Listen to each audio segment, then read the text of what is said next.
Hello students, welcome to Magnet Brains. कैसे हैं आप सभी लोग? आई होप आप सब बढ़िया होंगे।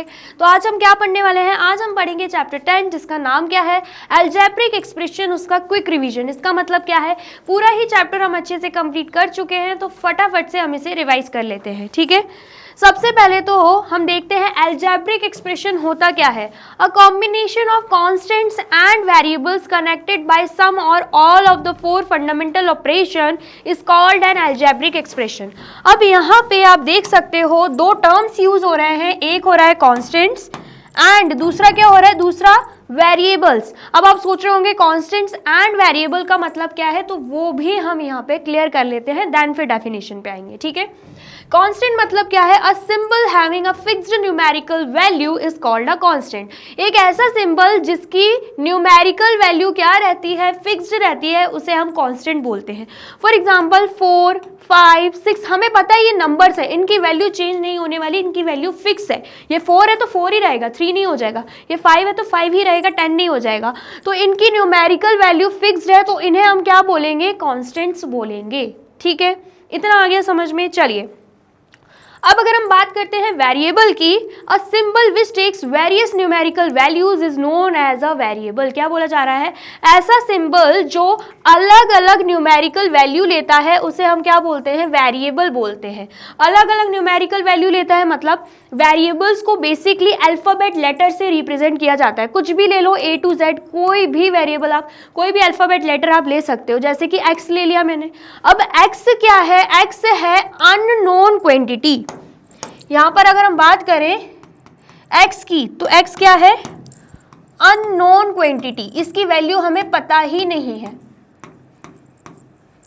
इसकी वैल्यू हमें पता ही नहीं है। हम अलग अलग वैल्यू डाल के देखते हैं इसे सॉल्व करने के लिए। ठीक है, मतलब यहाँ पर अगर हम बात करें वेरिएबल की जो वैल्यू रहती है वो चेंज होती रहती है, वेरी करती है। ठीक है, आ गया समझ में? तो यहाँ पर क्या बोला जा रहा है? Symbol which takes various numerical value is known as variable. अब यहाँ पर आप देख सकते हो, एग्जाम्पल भी दे के रखा है। The perimeter P of a square of side S is given by the formula P is equal to 4 multiply by side. बोला जा रहा है पेरीमीटर ऑफ अ स्क्वायर की बात करें तो पेरीमीटर को हम P मान रहे हैं, साइड को हम S मान रहे हैं। ठीक है, तो अगर हमें निकालना है पेरीमीटर ऑफ अ स्क्वायर तो फॉर्मूला क्या रहता है? पेरीमीटर ऑफ अ स्क्वायर का फॉर्मूला रहता है 4 मल्टीप्लाई बाय साइड, तो हम 4 मल्टीप्लाई बाय साइड लिख देंगे। अब यहाँ पर अगर हम बात करें 4 की, तो 4 हमें नंबर में दिख रहा है, तो मतलब ये क्या है? ये है कांस्टेंट, इसकी वैल्यू जो है वो फिक्स्ड है। लेकिन अगर हम बात करें P और S की, तो यहाँ पर हमें दिख रहा है इसकी वैल्यू हमें पता ही नहीं है, ये अननोन क्वांटिटी है, तो इसे हम क्या बोलेंगे? इसे हम बोल देंगे वेरिएबल। दोनों ही क्या है? वेरिएबल्स हैं। ठीक है, आगे समझ में? चलिए, अब यहाँ पर आप देख सकते हो साफ साफ बोला जा रहा है 4 is a constant while P and S are variables. ठीक है, आ गया समझ में? चलिए, अब आपको कांस्टेंट एंड वेरिएबल का मतलब तो समझ आ गया होगा। अब हम आ जाते हैं हमारी डेफिनेशन पे। अलजेब्रिक एक्सप्रेशन के बारे में क्या बोला जा रहा है? A combination of constant and variables connected by some or all of the fundamental operations plus minus multiply and divide is called an algebraic expression. बोला जा रहा है अलजेब्रिक एक्सप्रेशन क्या है? कॉम्बिनेशन है किसका? कांस्टेंट्स एंड वेरिएबल्स का। Constants and variables का क्या है? कॉम्बिनेशन है जो कि कनेक्टेड रहता है फंडामेंटल ऑपरेशन से। फंडामेंटल ऑपरेशंस मतलब plus minus multiply and divide. For example अगर हम यहाँ पे लिखते हैं 4x plus y is equal to 5, ठीक है, तो यहाँ पर आप देख पाओगे 4 एंड 5 दोनों ही क्या है? दोनों ही है कांस्टेंट्स। ठीक है, देन उसके बाद अगर हम बात करें x एंड y की, ये दोनों क्या है? ये दोनों है वेरिएबल्स। ये दोनों क्या है? वेरिएबल्स। अब यहाँ पर अगर हम बात करें इस प्लस साइन की, तो ये क्या है? ये है फंडामेंटल ऑपरेशन। क्या है ये? Fundamental operation. तो इस पूरे को ही हम क्या बोलेंगे? 4x + y = 5। इस पूरे को ही हम क्या बोल देंगे? इस पूरे को ही हम बोल देंगे, इस पूरे को ही हम क्या बोल देंगे, इस पूरे को हम बोल देंगे एल्जेब्रिक एक्सप्रेशन। ठीक है, आ गया समझ में? क्योंकि यहाँ पर साफ साफ बोला जा रहा है एल्जेब्रिक एक्सप्रेशन क्या है, कांस्टेंट एंड वेरिएबल्स का कॉम्बिनेशन जो कि फंडामेंटल ऑपरेशन से कनेक्टेड रहता है। तो इस पूरे को हम क्या बोलेंगे, एल्जेब्रिक एक्सप्रेशन बोलेंगे। अब आया समझ में? चलिए अब यहाँ पर हम बात कर लेते हैं फैक्टर्स ऑफ अ टर्म की। ठीक है, टर्म्स की अगर हम बात करें, सबसे पहले तो टर्म्स की बात कर लेते हैं।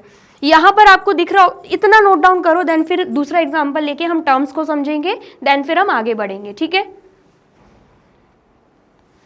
कर लिया आपने नोट डाउन? चलिए अब यहां पर अगर हम बात करें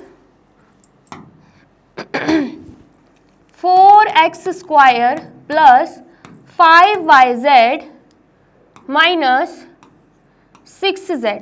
ठीक है, ये मैंने लिख दिया। अब यहां पर टर्म्स की बात करें ना, तो टर्म्स जो रहते हैं वो क्या रहते हैं, अलग अलग साइन से सेपरेटेड रहते हैं। जैसे कि इस पूरे एक्सप्रेशन की बात करें, यहां पर हमें 3 टर्म्स दिख रहे हैं। पहला टर्म क्या है, 4x², पहला टर्म क्या है यहाँ पे, पहला टर्म क्या है 4x², दूसरा टर्म क्या है 5yz, तीसरा टर्म क्या है -6z। एंड ये किससे सेपरेटेड है, साइन से सेपरेटेड है। तो इन्हें हम क्या बोलते हैं, टर्म्स बोलते हैं। ठीक है, इतना आ गया होगा समझ में। अब यहां पर बात हो रही है factors of a term. Term में अगर हम बात करें तो फैक्टर्स क्या रहते हैं।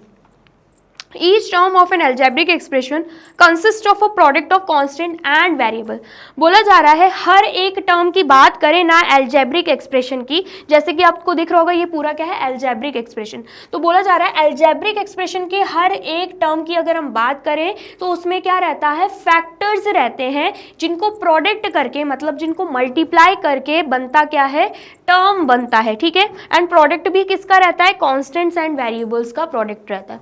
फॉर एग्जाम्पल अगर हम यहाँ पर टर्म क्या ले लें, 4x², तो इस 4x² में जो फैक्टर्स रहेंगे वो कौन कौन से रहेंगे, 4x एंड x। यहाँ पर x² मतलब x को 2 बार मल्टीप्लाई करना है, तो जब हम 4 मल्टीप्लाई बाय x करेंगे ना, तब जाके हमारे पास क्या आएगा, 4x² आएगा। तो यहाँ पर हम देख पा रहे हैं कांस्टेंट एंड वेरिएबल के प्रोडक्ट करने पे हमें ये टर्म मिल पा रहा है। ठीक है, आया समझ में? सेम ऐसे ही अगर हम बात करते हैं, सेम ऐसे ही अगर हम बात करते हैं 5yz की, तो 5yz में भी यहाँ पर 5yz, इन तीनों को मल्टीप्लाई करके, इन तीनों फैक्टर्स को मल्टीप्लाई करके हमारे पास क्या आ जाएगा, टर्म आ जाएगा। ठीक है, आ गया समझ में? चलिए नेक्स्ट अगर हम बात करते हैं -6z की, तो यहाँ पर भी -6z के 2 फैक्टर्स हैं, एक तो -6 और एक तो z, जिनको मल्टीप्लाई करके हमारा आंसर क्या आएगा, -6z आ जाएगा। ठीक है, आप समझ में आया फैक्टर का मतलब? चलिए अब हम किस पे आते हैं, अब हम लाइक एंड अनलाइक टर्म्स पे आते हैं। ठीक है, लाइक टर्म्स के बारे में बोला जा रहा है when terms have the same algebraic factors they are like terms. अगर हमें 2 या 3 टर्म्स दे के रखे हैं, वो लाइक टर्म्स तब होंगे जब उनमें सेम अलजेब्रिक फैक्टर्स हमें मिल जाएं। क्या मिल जाए, सेम अलजेब्रिक फैक्टर्स। ठीक है, फॉर एग्जाम्पल अगर हम बात करें 4x², 5xy, 2x², 3xy। अब यहां पर अगर हम बात करें लाइक टर्म्स की, क्या ये दोनों लाइक टर्म्स हैं? बिल्कुल नहीं। क्यों? क्योंकि इसमें हमें सेम अलजेब्रिक फैक्टर्स नहीं दिख रहे। इसमें अगर हम फैक्टर्स की बात करें तो यहाँ पर 4 मल्टीप्लाई बाय x हो गए फैक्टर्स, जिसमें अगर हम स्पेशली वेरिएबल फैक्टर को देखें तो यहाँ पर वेरिएबल फैक्टर क्या है, x², यहाँ पे वेरिएबल फैक्टर क्या है, xy। क्या सेम है? नहीं है ना, तो मतलब ये लाइक टर्म्स नहीं है। लेकिन अगर हम यहाँ पे बात करें, इसमें वेरिएबल फैक्टर क्या है, x², इसमें भी x² है, इसका मतलब क्या है, ये दोनों ही क्या है, ये दोनों ही लाइक टर्म्स है। क्या है? दोनों लाइक टर्म्स है। सेम ऐसे ही अगर आप देखोगे, यहाँ पर क्या है, xy, यहाँ पर भी xy है, तो ये दोनों भी क्या है, ये दोनों भी लाइक टर्म्स है। ठीक है, आ गया समझ में। चलिए अब अगर हम 4x² एंड 5xy को लेते हैं तो इनको हम क्या बोलेंगे, इनको हम अनलाइक टर्म्स बोलेंगे। क्यों? क्योंकि इनमें हमें सेम फैक्टर्स, वो भी वेरिएबल फैक्टर्स, जिसे हम अलजेब्रिक फैक्टर्स भी बोल सकते हैं, सेम अलजेब्रिक या वेरिएबल फैक्टर्स नहीं दिख रहे हैं, तो ये दोनों क्या हो जाएंगे, अनलाइक टर्म्स हो जाएंगे। ठीक है, When terms have different algebraic factors, they are unlike terms. अगर terms में हमें अलग अलग algebraic factors दिख रहे हैं तो उन्हें हम unlike terms बोलेंगे। ठीक है, आया समझ में। चलिए इतना आ गया, सबसे पहले तो इतना नोट डाउन कर लो। कर लिया नोट डाउन। चलिए अब हम बात कर लेते हैं कोएफिशिएंट की। कोएफिशिएंट में बोला जा रहा है in a term of an algebraic expression any of the factors with the sign of the term is called the coefficient of the product of the other factors in that term. बोला जा रहा है अगर हम कोई भी term ले लें, कोई भी टर्म ले लें 4xy, ठीक है, ये एक टर्म हो गया, तो बोला जा रहा है term in a term of an algebraic expression, algebraic expression के अगर हम कोई भी टर्म ले लेते हैं, any of the factor with the sign of the term, यहाँ पर सपोज कीजिए माइनस लगा हुआ है, तो बोला जा रहा है कोई भी फैक्टर जिसमें साइन लगा हुआ है is called the coefficient of the product of the other factors in that term. मतलब अगर आपसे पूछा जाए बताइए y का कोएफिशिएंट क्या है, तो y को छोड़ के हम देखेंगे दूसरे और कौन से फैक्टर्स हैं, तो हम देख पा रहे हैं -4x है, तो हम क्या बोलेंगे -4x is a coefficient of y। अगर हमें क्वेश्चन में पूछा जाए कि बताइए x का कोएफिशिएंट क्या है, तो x को छोड़ के दूसरे फैक्टर्स हम देखेंगे, तो दूसरे फैक्टर हमें क्या दिख रहा है -4y, तो -4y जो होगा वो x का कोएफिशिएंट हो जाएगा। अगर क्वेश्चन में पूछा जाए बताइए कि एक्स वाई का कोएफिशिएंट क्या है, तो हम डायरेक्टली बोल देंगे -4 जो है वो एक्स वाई का कोएफिशिएंट है। ठीक है, एंड इस कोएफिशिएंट को हम क्या बोलते हैं, न्यूमेरिकल कोएफिशिएंट। क्या बोलते हैं हम, न्यूमेरिकल कोएफिशिएंट। ऐसा क्यों? क्योंकि सिर्फ और सिर्फ इसमें जो फैक्टर है वो नंबर ही है और कुछ नहीं है। ठीक है, आ गया समझ में। चलिए अब यहाँ पे आप देख सकते हो इन 5xy the coefficient of x is 5y, वही सेम चीज बोली जा रही है। 5xy में x का कोएफिशिएंट क्या है 5y, एंड अगर हम बात करें y के कोएफिशिएंट की तो वो क्या है 5x। ठीक है, आ गया समझ में, बहुत ही सिंपल है, तो आप फटाफट से नोट डाउन कर लीजिए। कर लिया आपने नोट डाउन, और वीडियो अच्छी लग रही है तो जल्दी से वीडियो को लाइक, कमेंट एंड शेयर भी कर दीजिए। ठीक है, नेक्स्ट हम देख लेते हैं, अब हम बात करते हैं मोनोमियल्स की। तो मोनोमियल्स क्या है, N algebraic expression which contains only one term is called monomial. ऐसा अलजेब्रिक एक्सप्रेशन जिसमें हमें सिर्फ एक टर्म देखने को मिलता है तो उसे हम क्या बोलेंगे, मोनोमियल बोलेंगे। जैसे कि 5x क्या है, इसे हम अलजेब्रिक एक्सप्रेशन मान रहे हैं। क्यों ऐसा? क्योंकि 5 कांस्टेंट है, x वेरिएबल है, तो कांस्टेंट एंड वेरिएबल का कॉम्बिनेशन है जो कि फंडामेंटल ऑपरेशन से जुड़ा हुआ है। फंडामेंटल ऑपरेशन कैसे मैम, यहाँ पर तो कोई साइन नहीं है, कोई साइन नहीं है तो क्या 5 मल्टीप्लाई बाय x होगा ना, 5x मतलब 5 मल्टीप्लाई बाय x, तो ये जो मल्टीप्लाई है ये क्या है, ये मल्टीप्लाई जो है यही तो फंडामेंटल ऑपरेशन है। ठीक है, आया समझ में। तो ये जो 5x है, ये 2xy -3a² -7, ये सभी किसके एग्जाम्पल्स हैं, ये सभी एग्जाम्पल्स हैं मोनोमियल्स के। ठीक है, आ गया समझ में। चलिए अब अगर हम बात करते हैं बाइनोमियल की, तो बाइनोमियल क्या है, N algebraic expression containing 2 terms is called a binomial. ऐसा अलजेब्रिक एक्सप्रेशन जिसमें हमें 2 टर्म्स देखने को मिल रहे हैं उसे हम क्या बोलेंगे, बाइनोमियल बोलेंगे। ठीक है, फॉर एग्जाम्पल यहाँ पर आप देख सकते हो, अगर हम बात करें 2a + 3b, तो यहाँ पे आप देख सकते हो एक ये टर्म हो गया, एक ये टर्म हो गया, टोटल मिला के 2 टर्म है इस अलजेब्रिक एक्सप्रेशन में, तो ये किसका एग्जांपल है, बाइनोमियल का। ऐसे ही 8 - 3x में एक ये टर्म हो गया, एक ये टर्म, 2 टर्म्स हमें दिख रहे हैं, तो ये भी किसका एग्जाम्पल है, बाइनोमियल का। ठीक है, फिर उसके बाद यहाँ पर अगर हम बात करें, ये क्या है, यहाँ पर 2 नहीं आएगा, यहाँ पर 2 नहीं आएगा, यहाँ पर 2 नहीं आएगा, ये है x² एंड x² - 4xy²। तो इसमें भी आप देख सकते हो 2 टर्म्स हमें दिख रहे हैं, तो ये भी किसका एग्जाम्पल है, बाइनोमियल का ही एग्जाम्पल है। ठीक है, इतना आया समझ में। चलिए अब अगर हम बात करते हैं ट्राइनोमियल की, तो ट्राइनोमियल में क्या रहते हैं, 3 टर्म्स रहते हैं। ठीक है, N algebraic expression containing 3 terms is called a trinomial. जैसे कि अगर आप बात करें a + 2b + 5c की, तो आपको दिख रहे होंगे यहाँ पर 3 टर्म्स है। ठीक है, x plus 2y minus 3z की, तो यहाँ पर भी 3 टर्म्स है। X cube minus y cube minus z cube, तो इसमें भी हमें क्या दिख रहे हैं, 3 टर्म्स दिख रहे हैं। इसलिए ये सभी एग्जाम्पल्स किसके एग्जाम्पल्स हैं, ट्राइनोमियल्स के एग्जाम्पल्स हैं। ठीक है, आ गया समझ में। चलिए नेक्स्ट अगर हम बात करते हैं पॉलिनोमियल की, तो पॉलिनोमियल क्या है, एन एक्सप्रेशन विथ वन और मोर terms is called a polynomial. जिस एक्सप्रेशन में हमें एक या एक से ज़्यादा टर्म्स देखने को मिल रहे हैं तो उसे हम क्या बोलेंगे, पॉलिनोमियल बोलेंगे। इसलिए मोनोमियल, बाइनोमियल, ट्राइनोमियल सभी क्या है, पॉलिनोमियल ही हैं। ठीक है, इतना आया समझ में। चलिए अब हम क्वेश्चन देखते हैं।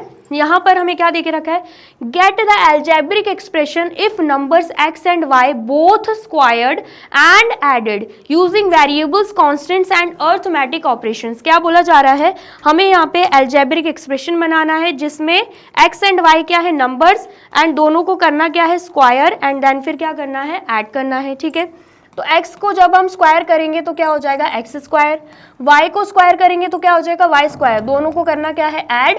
तो हमारा जो एल्जेब्रिक एक्सप्रेशन बनेगा वो क्या बनेगा, x square plus y square. ठीक है, आया समझ में। चलिए नेक्स्ट देखते हैं। नेक्स्ट बोला जा रहा है, did 13y square minus 8yx contain x and give the coefficient of x। बोला जा रहा है कि इसमें से, ये जो आपको दिख रहा है ना, इस एक्सप्रेशन में से x कौन से टर्म, मतलब x जो है वो कौन से टर्म में है, तो आप देख सकते हो 13y स्क्वायर में तो हमें x नहीं दिख रहा, लेकिन माइनस 8yx में हमें बिल्कुल बिल्कुल x दिख रहा है। तो अगर हम टर्म की बात करें तो टर्म क्या होगा, माइनस 8yx। और इसमें भी अगर हम कोएफिशिएंट ऑफ x की बात करें, किसकी बात करें, कोएफिशिएंट ऑफ x की बात करें, तो x को छोड़ के हम देखेंगे क्या बच रहा है, माइनस 8y, तो कोएफिशिएंट क्या हो जाएगा, माइनस 8y हो जाएगा। ठीक है, इतना आया समझ में, तो फटाफट से नोट डाउन कर लीजिए। कर लिया आपने नोट डाउन। चलिए, तो यहाँ पे होती है हमारी वीडियो कंप्लीट। आई होप आपको वीडियो अच्छी लगी है एंड समझ में आई है। वीडियो अगर अच्छी लगी है तो फटाफट से वीडियो को लाइक, कमेंट एंड शेयर कर दीजिए, एंड देन फिर जाइए यूट्यूब चैनल पर एंड कर दीजिए मैग्नेट ब्रेन्स को subscribe. Thank you so much.